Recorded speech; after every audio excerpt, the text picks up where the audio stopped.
Olá, alunos e alunas. A gente está iniciando mais uma aula de História da primeira série, né?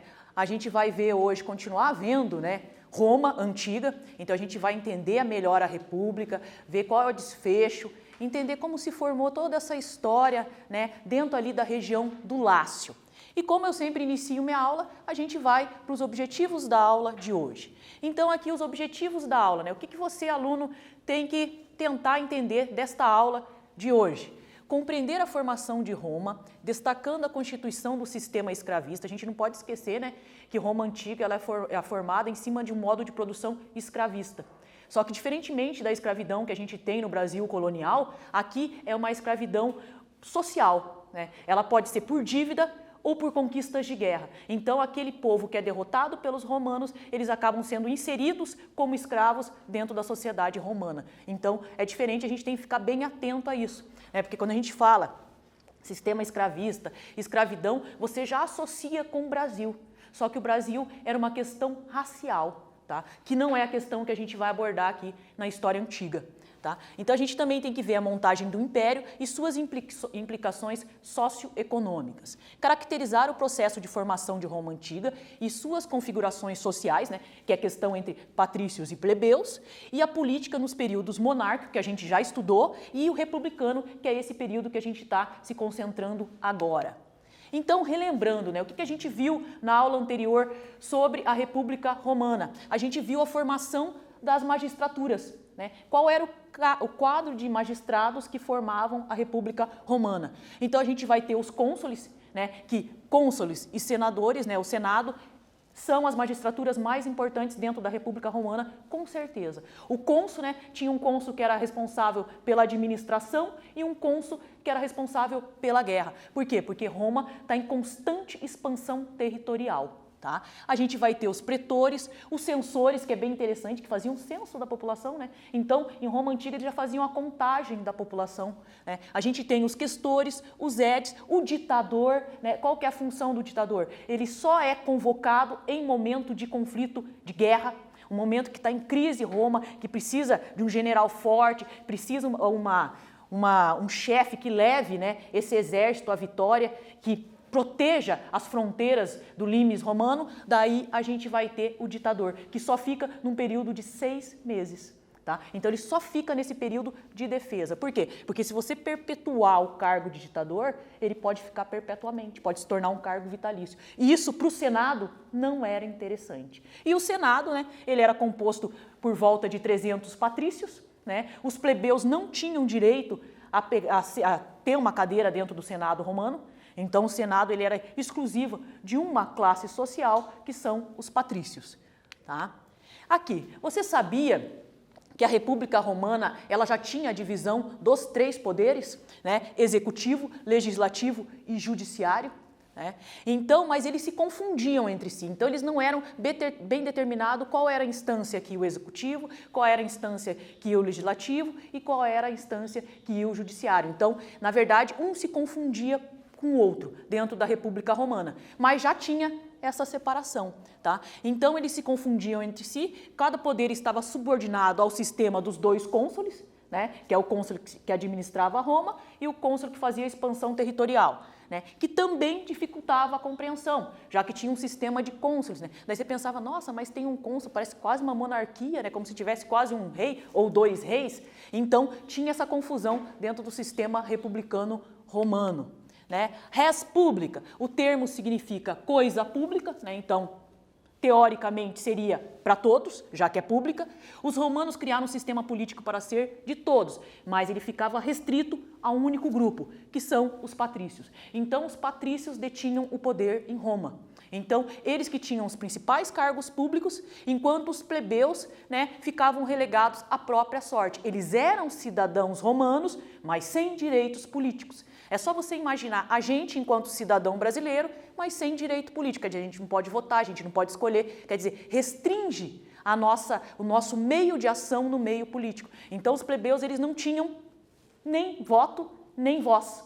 Então, eles também não tinham direitos. né? Por isso que a gente vai ver durante todo o processo de construção lá, monarquia, república e império em Roma Antiga, você vai ver cada vez mais os plebeus tomando posição e conseguindo alcançar o poder. Por quê? Porque eles querem participação política, eles querem direitos iguais, tá? Aqui a gente tem uma imagem que mostra Caio Graco, né? Caio Graco é um dos famosos irmãos Gracos que vão propor as reformas agrárias dentro de Roma Antiga. Então ele é um tribuno da plebe. O que é um tribuno da plebe? Ele é o responsável por defender os direitos dos plebeus junto ao Senado. Então ele tem direito de voto e de veto entre os outros dois grupos principais. Então ele pode sim dizer, não, eu não quero isso porque prejudica a plebe. Então o tribuno, ele era o representante do povo romano, tá? E esse daqui é uma imagem do Caio Graco, né, por Pierre-Nicolas Brisset, que está na Escola Nacional Superior de Belas Artes. Essa pintura é de 1840. Esse aqui seria a representação de Caio Graco, né, ele fazendo um passeio pelas ruas de Roma Antiga e os plebeus ali, né, do seu lado, vindo, questionando, conversando, fazendo pedidos, né, porque ele tinha um cargo político extremamente importante, né. E os tribunos, dentro da história de Roma, o tribuno da plebe, cada vez mais ele vai alcançar mais direitos para os plebeus e vai mostrar o poder que os plebeus têm, já que eles representam a maior parcela da população romana.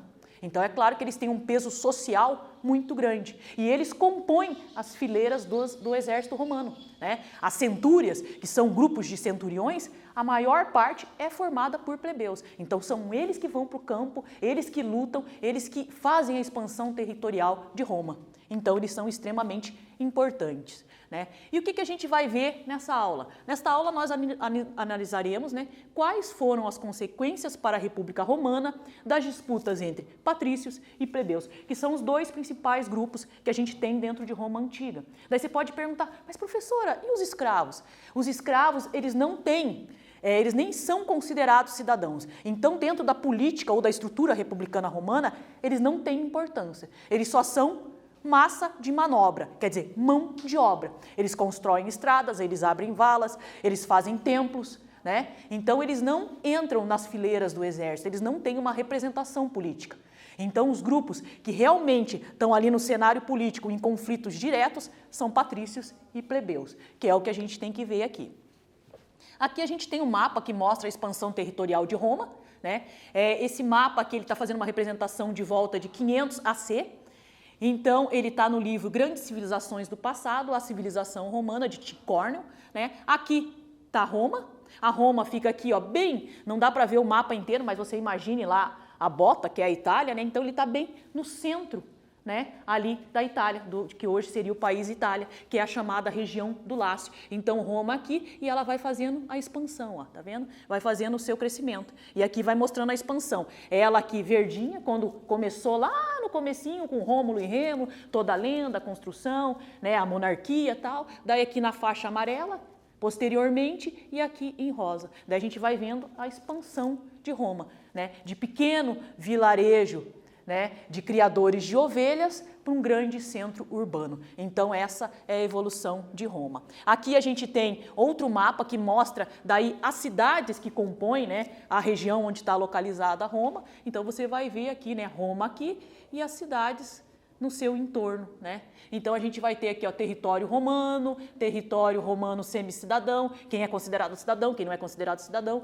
aliados latinos, porque os romanos tinham vários aliados ao longo de toda a sua história. Eles vão, né, os povos que eles não dominam, né, e que não se aceitam o domínio romano, eles acabam fazendo acordos e alianças. Então os romanos também são diplomáticos, né? A gente não deve pensar assim, nossa, eles atacavam, matavam, esquartejavam, saqueavam e pronto. Não, às vezes eles faziam um acordo. E esse povo que estava ali na região, fronteira com Roma, era anexado dentro da República Romana. Então eles faziam também esses acordos, tá?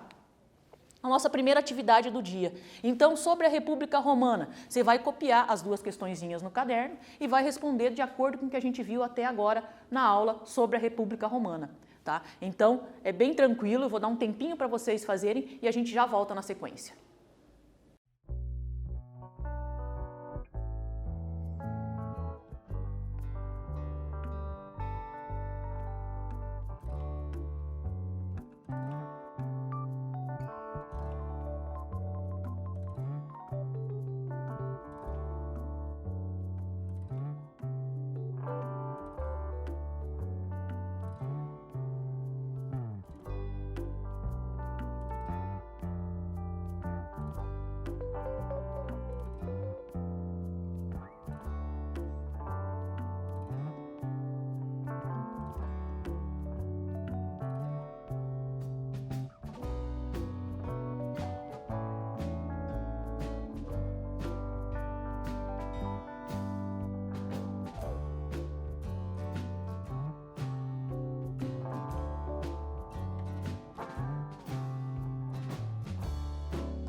Então vamos à correção da atividade 1 de hoje, né? Então aqui vocês tinham que copiar as duas questõezinhas no caderno, né, e responder de acordo com o que a gente viu até agora no momento nesta aula. Então lá, o que aconteceu com a República Romana ao longo do tempo? Apresentou um acúmulo de poder na mão de poucos, os patrícios, né, que são os aristocratas, né, detentores de terras e direitos políticos. Então, na verdade, dentro da República Romana a gente vai ter um grupo se tornando extremamente elitista, né, e relegando para o restante da população quase nada. É aí que tem o conflito entre patrícios e plebeus, né? Então, aquele grande montante da população plebeia vai falar assim, não, mas por que a gente não, se a gente é maioria? Por que a gente não, se a gente produz tanto? Então, começa a se questionar sobre o direito político deles. Daí a B, os plebeus possuíam os mesmos direitos políticos dos patrícios? Justifique, não, né? Como eu até expliquei um pouco no anterior, os plebeus não possuíam direitos políticos e nem acessos a altos cargos públicos, mas eles eram considerados cidadãos romanos, tá? Então a gente tem que ter isso em mente. Agora aqui a gente entra na questão patrício versus plebeus, entender um pouco melhor como é que essa relação se tornou tão conflituosa ao longo da história, né? Os patrícios, ao excluírem os grupos do exercício do poder, vão encontrar forte resistência por parte dos plebeus, que eram cerca de 70% da população romana, né? Os plebeus eram considerados cidadãos, contribuíam para a riqueza de Roma, pagavam impostos, serviam o exército. A maior parte do exército romano era composto por plebeus, né? Eles não tinham os melhores armamentos, né? Os melhores escudos, as melhores lanças, mas eles formavam grandes grupos de centúrias, né? Então eles faziam um montante, o grosso do exército romano era formado por plebeus. Tá? Porém, eles eram excluídos do direito de participação no governo, que eles achavam injustos, né? Eles queriam também participar do governo romano. A exclusão envolvia a vida social, o casamento entre plebeus e patrícios era proibido, o que gerava muitos conflitos, né? Porque quem que determina o amor, né? Então não tem como você dizer que uma pessoa não pode se casar com outra pessoa porque elas possuem grupos sociais ou classes sociais distintas. Então, isso também era uma questão de conflito na Roma Antiga. Representação da revolta do Monte Sagrado. Essa revolta aqui vai ser uma das primeiras revoltas revoltas plebeias contra os patrícios, né? É aqui que os plebeus vão dizer que eles querem e têm direito a uma participação política maior. Então, essa é a primeira revolta, essa daqui é uma gravura, né, que faz a representação dessa revolta. Os plebeus se revoltaram de várias maneiras, né? Também havia a questão da convocação para o exército, para lutar, né? Os plebeus eles eram convocados a qualquer momento, então muitas vezes ele tinha que abandonar a sua chacrinha, a sua fazendinha, a sua família e lutar nas fileiras. Enquanto ele ia lutar, a família dele ficava desguarnecida, sem nenhuma reserva de dinheiro, sem nenhum jeito de ganhar vida. E muitas vezes, quando ele voltava, a terra dele tinha sido confiscada pelo governo. Então, quer dizer, que garantia tinha um plebeu, né? Os plebeus tinham que abandonar suas pequenas propriedades e com isso se endividavam e acabavam perdendo a terra, a liberdade e às vezes eram até escravizados. Como eu falei para vocês, a escravidão era por dívida em Roma, né? Fora a questão dos conflitos que geravam escravos, também tinha a questão por dívida. Aqui a gente tem uma representação de um discurso do Cícero aos senadores. Aqui é para vocês terem uma ideia como é que seria, né, o Senado romano em Roma Antiga. Então ele era mais ou menos nessa disposição. E essa pintura ela foi feita com base em fontes históricas. Então eram assim que se reuniam lá os 300 senadores romanos. Atividade 2 do dia de hoje. Então, vocês têm 4 sentenças aqui, vocês têm que verificar qual é a correta. E a gente já volta na sequência.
Então a gente está de volta aqui agora com a atividade 2 para correção. Como eu falei para vocês, vocês tinham que ver quais das alternativas eram a correta, e a correta é a letra D. Na República Romana, os plebeus no começo não tinham direitos políticos e civis, mas como eu falei para vocês, eles vão ganhar um tribuno da plebe e esse tribuno vai conseguir direitos para os plebeus. Então, ao longo da história de Roma, eles vão adquirindo direitos, inclusive direitos políticos. Tá, que a gente vai ver ao longo do nosso estudo aqui. Agora vamos entender um pouco melhor, né, as reformas que foram feitas e que beneficiaram a plebe.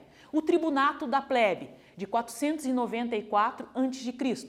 Os plebeus ganharam o direito de eleger um tribuno da plebe, magistrado encarregado de defender os interesses da plebe e com o poder de anular as leis prejudiciais a esse grupo. Então o tribuno da plebe ele era extremamente importante porque ele tinha o direito de veto. Apesar dele ser o único representante diante de um senado de 300 homens, se ele achasse que alguma lei prejudicava os plebeus, ele podia dizer, não, eu não quero essa lei. E essa lei não era aprovada. Então agora os tribunos, quer dizer, os plebeus, eles tinham vez e voz. Então aqui a gente vai ver algumas leis que foram feitas no período e que beneficiavam os plebeus. Lei das 12 Tábuas, de 450 AC. As primeiras leis escritas, na verdade, eram inscrições em placas de bronze, tá? Porque daí quando a gente fala 12 tábuas, você pode pensar que era tábuas de madeira. Não, mas eram de bronze. Da história de Roma. Eram as leis escritas que ficavam, né, que os patrícios interpretá-las conforme os seus interesses. Então, na verdade, essa lei das 12 tábuas, ela era regulada pelos patrícios. De certa forma, os direitos de propriedade confirmavam o privilégio dado aos patrícios, então ela estava muito mais voltada para os patrícios e não para os plebeus. Lei Canuleia, de 445 AC, vai permitir o casamento entre patrícios e plebeus. Eu não falei anteriormente para vocês que era uma questão de extremo conflito dentro de Roma antigo, não poder ser feito casamentos com pessoas de grupos sociais diferentes? A partir dessa lei, a Canuleia, pode. Tá? Então, é permitido o casamento entre patrícios e plebeus. Lei Licínia Cestias, de 367 AC, uma das leis que determinava que um dos dois cônsules tinha que ser plebeu. Tá? A outra cancelava parte da dívida que os plebeus tinham com os patrícios. E a partir do momento que cancela a dívida, ele não se torna mais escravo. Então, para os plebeus, foi uma grande vitória. E ter um cônsul plebeu, mais vitória ainda. Tá? Lei Poetélia Papíria, de 326 AC, lei que proibia a escravidão por dívidas. Então, plebeu, a partir de 326 AC, não pode mais se tornar escravo de um patrício. Então, os plebeus agora não são mais escravos. Daí o que acontece? Os romanos têm que buscar escravos. Agora começa ainda mais intensa a expansão romana, porque eles precisam de mão de obra para colocar dentro de Roma, já que os plebeus não vão ser mais essa mão de obra escrava.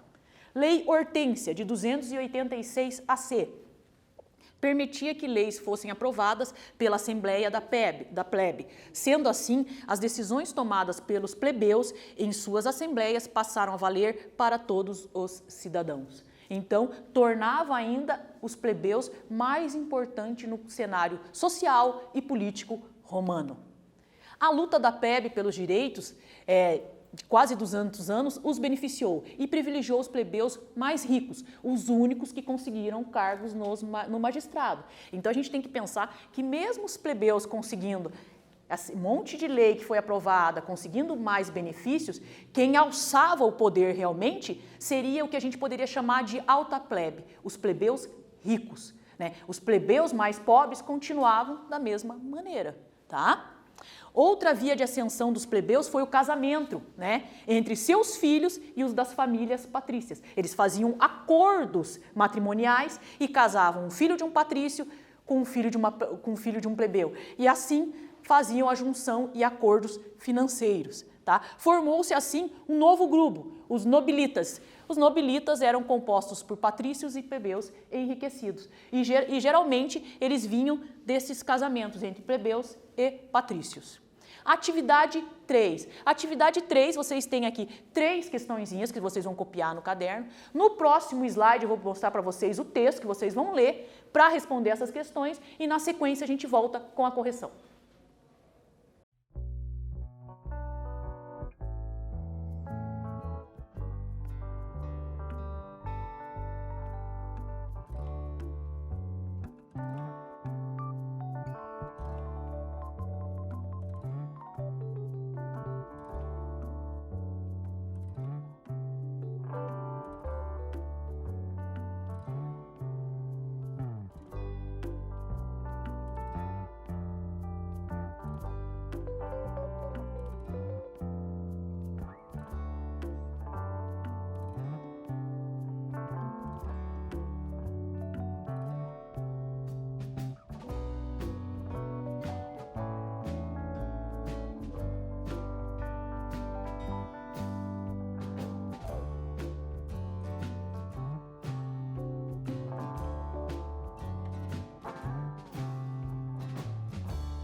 Então vamos à correção. Como eu falei para vocês, vocês tinham que copiar as 3 questões, realizar a leitura do texto e agora a gente vai, né, fazer a correção das questões. Segundo o texto de Funari, né, que é do Pedro Paulo Funari, o que os plebeus conseguiram por volta de 450 AC?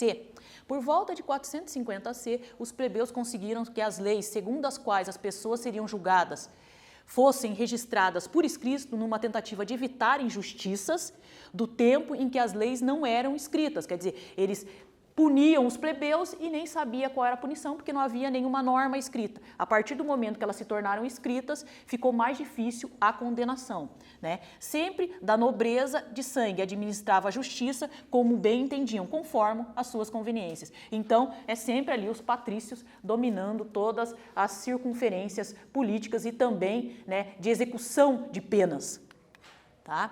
B. Como se chamou, né, as primeiras leis escritas que beneficiaram os plebeus? A lei das 12 tábuas, que na verdade não foram escritas em tábuas, mas em placas de bronze, né? O que significou a publicação dessas leis para os plebeus, né? Foi importante, pois o conhecimento das regras do jogo, da vida em sociedade, é um instrumento favorável ao homem comum e potencialmente limitador da hegemonia e arbitrírio dos poderosos. Então, ter leis escritas dentro de uma nação, de um país, ou no caso aqui dentro de Roma Antiga, facilitava a obtenção dos direitos dos menos favorecidos e evitava uma exclusão social tão grande.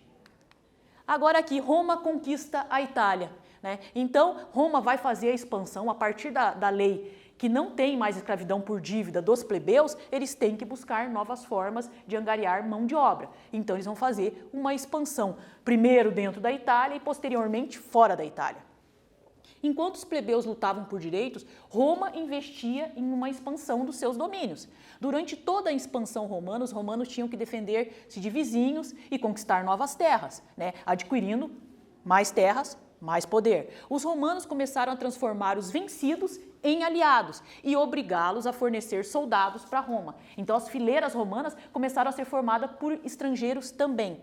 Já as terras conquistadas dos adversários, elas eram transformadas em terra pública, agir publicus, em latim, para a expansão romana, né? Aqui a gente tem um mapa que mostra as conquistas romanas dentro da Itália, né? Então a gente vai ver aqui 500 lá no comecinho e depois vai se espalhando. E aqui durante as guerras púnicas, que a gente vai estudar mais à frente. Então cada vez mais Roma vai expandindo as suas fronteiras. A Roma conquista a Itália. A conquista da Itália se transformou, né? Roma se tornou uma potência militar quando ela conquista a Itália e não tardou para ela ir atrás de outras terras, né? Então ela vai para Cartago, norte da África, e vai buscar o domínio do chamar Mar Mediterrâneo, né? Então a gente vai entender um pouco melhor isso. As guerras púnicas. Essas guerras púnicas vão ser disputas entre Roma e Cartago, né? E os cartagineses, que são os que estão ali na região de Cartago, que é no norte da África, eles têm um ponto de travessia entre Europa e África muito acessível, porque eles dominam o mar Mediterrâneo. É por isso que ocorrem as guerras púnicas, né? Porque Roma quer dominar o mar Mediterrâneo, né? E Roma vai conseguir vitórias importantes, né? Os romanos e os cartagineses vão se enfrentar de 264 a 146 AC. A vitória vai caber aos romanos. No término desse conflito, fica bem famosa a cena do salgar, né? Eles salgam a cidade de Cartago, né? Todo o solo para que nada mais seja produzido, para mostrar o poder de Roma. Então os romanos têm que mostrar para o resto do mundo a força dos romanos, a força do exército romano. Aqui a gente tem, eu vou mostrar para vocês agora uma série de mapas que mostra essa expansão romana e mostra as guerras púnicas, que é o que a gente está vendo agora. Aqui está Cartago, norte da África, que é o continente africano, Península Ibérica, Itália. E aqui os romanos conquistando esse trecho de terra aí. Então aqui a gente tem Roma e a República Romana, né? Antes do Império Romano, a Segunda Guerra Púnica. Então a gente tem aqui norte da África, né? Domínio dos cartagineses, que é o que os romanos querem. Aqui está Roma e aqui é o que eles querem. Por isso eles fazem as guerras púnicas. Aqui mapa da Primeira e Segunda Guerra Púnica. Então a gente vai ver aqui em vermelhinho, né, vitória romana, em verdinho, vitória púnica. Então você vai ver que eles chegam a entrar, né, os cartagineses chegam a entrar em Roma, mas são expulsos, rechaçados, e depois a gente vai ver o desenrolar do conflito. Então o conflito é por essa área aqui, que é a área que os romanos querem. Tá? Atividade 4 é para você identificar a questão incorreta sobre o que a gente acabou de ver, que é a expansão territorial. E a gente já volta.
Então vamos à correção da atividade 4. Né? Então vocês tinham que ver qual era a incorreta.